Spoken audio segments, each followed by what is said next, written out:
Which Mazda CX-50 would you own? Poll results are in. And we jump into a few comments shared on that poll also. And the 2022 Mazda CX-30 received a J.D. Power award that we really didn't expect. Stay tuned.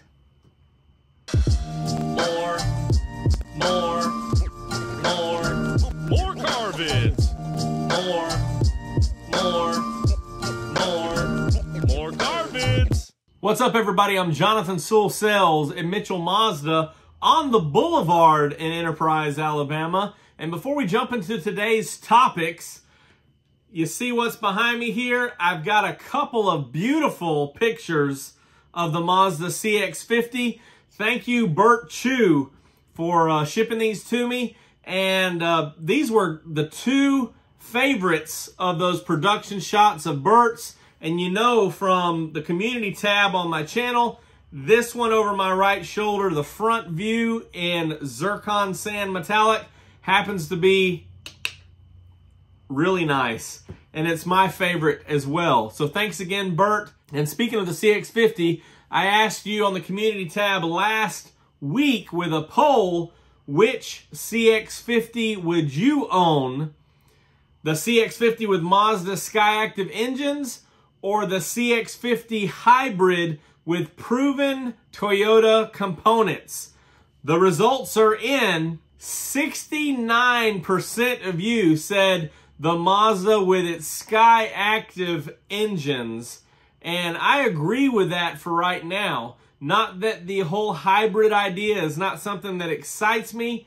And it will excite me later on as we get closer to that 2025 date of the beginning of the electrification, all the way up into the Zoom 2030. But the whole eCVT thing is not really exciting to me as far as driving. But we have a few comments here. Dan Bittner says, I love Mazda and I love Toyota. I don't think it's a bad idea to use proven Toyota components. Toyota is incredibly reliable and they make great hybrid vehicles. That's right, Dan. They do make great hybrid vehicles. And so I can see where you're coming from here. Kuki Monsa, I hope I pronounced that right, says when gas prices reach $6, you'll see the poll changes. And that's correct. A lot of this was talking about fuel prices and how a hybrid would be important the higher the fuel price is. And I agree with that as well. Stuart Aaron says, I voted for the CX-50 with the Mazda SkyActiv engines because I am not impressed with the performance of hybrid cars. And I'll agree also, there's not much zooming in a hybrid, but I also have complete confidence in Mazda that they will keep the same driving dynamics and they will figure out a way for us to enjoy these cars as much as we have enjoyed other Mazda vehicles for years. Last one is my good old buddy Dave from Down Under, David Rome.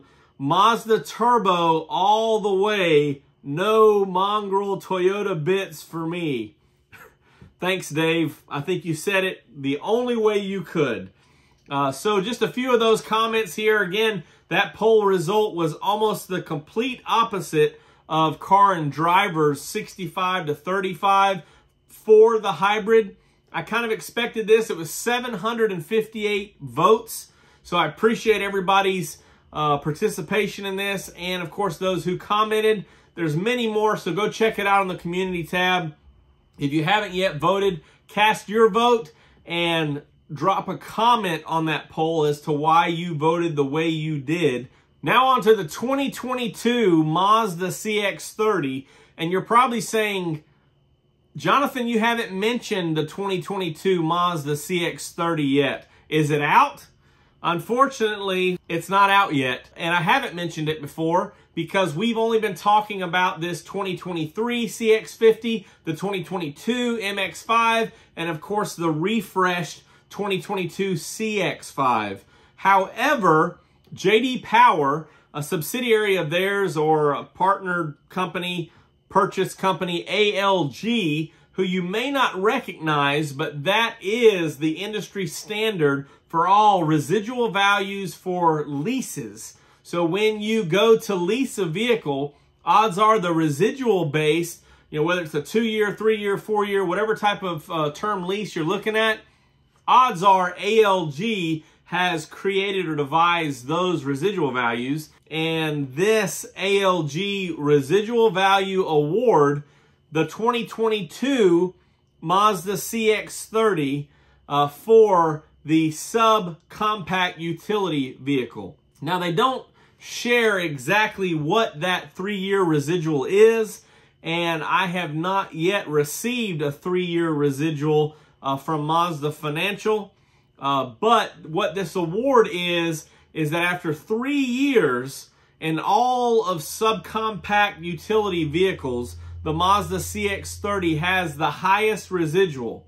So what does this mean for you? It means that if you're looking at leasing a CX-30, the difference between MSRP or the leasing price and the residual value is closer together than any other subcompact utility vehicle. I know you probably won't be leasing. A percentage of you will, which is a good idea. Although leasing incentives, keep in mind, are not that strong right now because no incentives on buying a limited new vehicle are that strong. And when the 2022 CX-30 comes out in January or February, I don't think the incentives will be that strong either, but you will have a high residual value, so not much depreciation. For those of you who are purchasing a CX-30, this means that ALG has confidence in their numbers that 3 years from now, the CX-30 will retain more of its value, so less depreciation,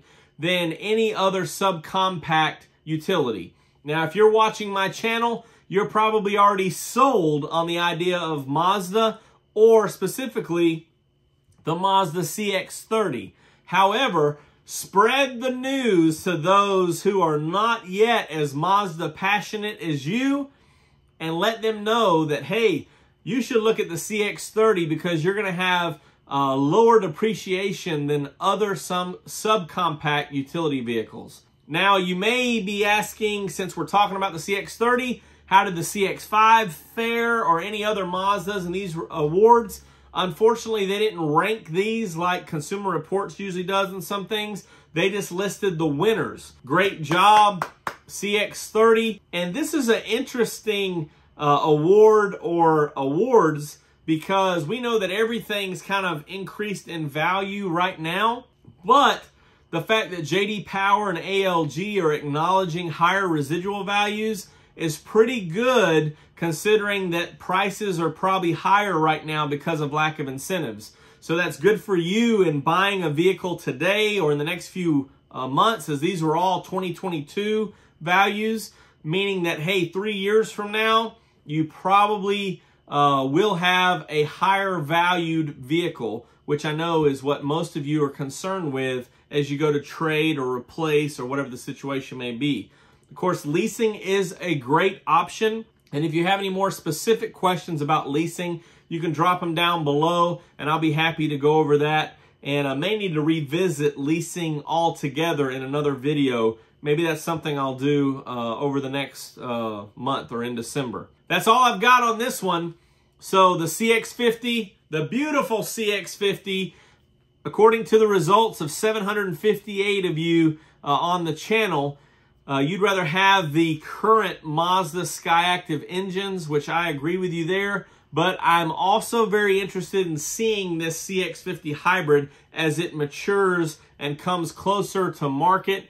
And then, of course, driving it is going to be the telltale, in my opinion. Also, the CX-30, great job, increased residual value, so you can have the confidence when you purchase Mazda, specifically the CX-30, the 2022, that it will have a higher retention of value for your investment. I'll be here on the boulevard checking out all the latest Mazda news and staying up to date for you and I'll always share it on the channel, which means I'll see you on the next one.